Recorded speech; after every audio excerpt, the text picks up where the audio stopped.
Simple about complicated. What is emotion containerization?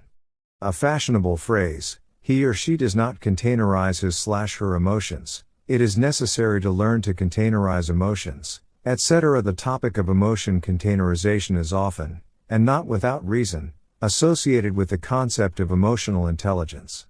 Let's understand what it is and how to containerize emotions. The British psychoanalyst Wilfred Bion wrote about containers in detail and quite complexly. He described the container content scheme in detail. The container is the mother who processes the child's primitive emotions. The content formalizes them, names them, verbalizes them, and then returns them to the child. The child will then be able to think them in this new form.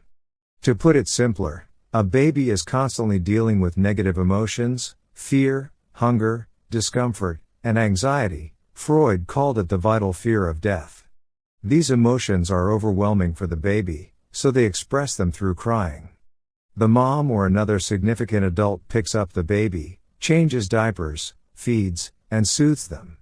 They take on the intense tension from the baby, put it into words, and help the baby cope with it.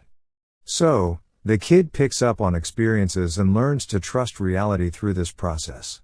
If it goes smoothly, mom shows up on time, doesn't bail, emotionally reacts, responds, the kid learns to process their own emotions. I'm hungry, mom will feed me soon, nothing to worry about.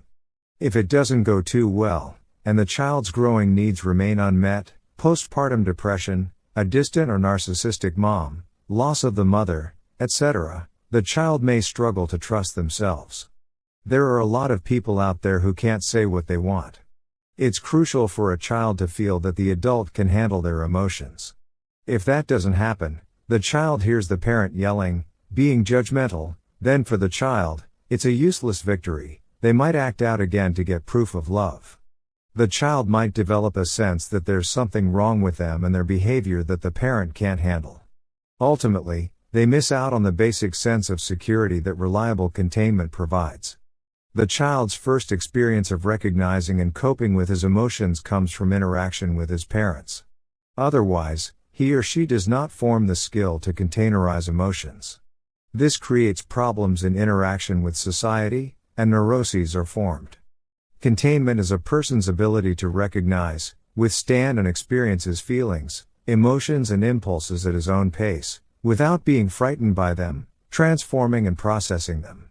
Awareness, acceptance and verbalization of emotions are important to start with.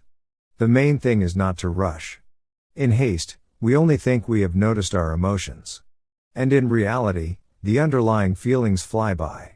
American psychotherapist Arnold Mindell wrote in one of his stories, after calming down a bit and realizing that the situation was out of control and it was necessary to work on myself, I plunged into the inner space, sorting out my prejudices, beliefs and feelings.